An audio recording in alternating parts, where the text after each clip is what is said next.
ऊपर वाला कभी किसी का बुरा नहीं करता है। एक बार 20 लड़के गुरुजी के आश्रम में रहते थे। गुरुजी से शिक्षा लेते थे और गुरुजी की सेवा करते थे।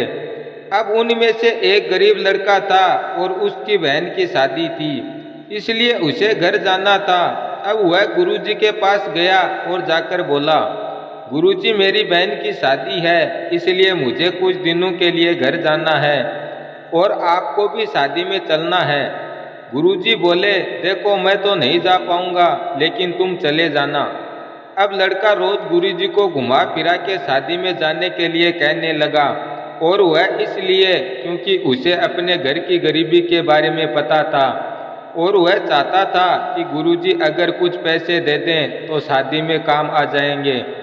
लेकिन गुरुजी पैसों के बारे में कोई बात नहीं करते थे। तब फाइनली शादी वाला दिन आ चुका था और लड़का गुरुजी के पास गया आज्ञा लेने के लिए। अब गुरुजी ने कहा, ठीक है तुम जाओ। अब लड़का जैसे ही जाने लगा तभी गुरुजी बोले, रुको। अब लड़के ने सोचा गुरुजी शायद कुछ मदद करेंगे, पैसे वैसे देंगे। लेकिन गुरुजी ने लड़के को 5 अनार दिए और इसके साथ 2 लड़के और भेज दिए और कहा, जाओ शादी में हाथ बटाना।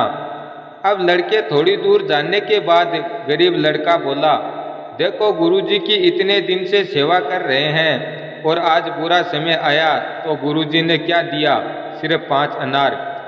गुरुजी को पता भी है मेरा परिवार गरीब है, आज अगर थोड़ी सी मदद कर देते तो शादी अच्छे से हो जाती।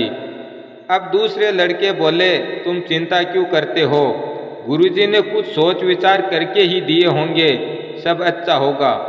अब चलते चलते वह एक राजा के गांव में पहुंचे और वहां राजा के सिपाही जोर जोर से हल्ला कर रहे थे कि किसी के पास अनार है क्या।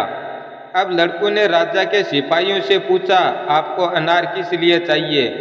तभी सिपाही बोले, राजा साहब की लड़की बहुत बीमार है और राजा साहब के वैद्य जी ने कहा है अगर लड़की को अनार के साथ दवाई दी जाए तो वह जल्दी ठीक हो जाएगी।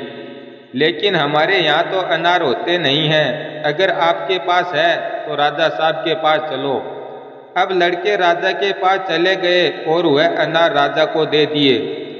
अब राजा बहुत खुश हुआ और खुशी खुशी में राजा ने उस लड़के को बहुत सारे सोने चांदी के आभूषण और बहुत सारे पैसे दे दिए। अब लड़का जाकर अपनी बहन की शादी बहुत धूमधाम से करने लगा और लड़के को गुरुजी की याद आई और लड़के ने सोचा कि गुरुजी ने जो किया अच्छा ही किया। इस कहानी से हमें यह सीख मिलती है कि जिसने हमें इस दुनिया में भेजा है उसने पूरे प्लान के साथ भेजा है, इसलिए खुश रहो, वक्त आने पर सब कुछ अच्छा होगा।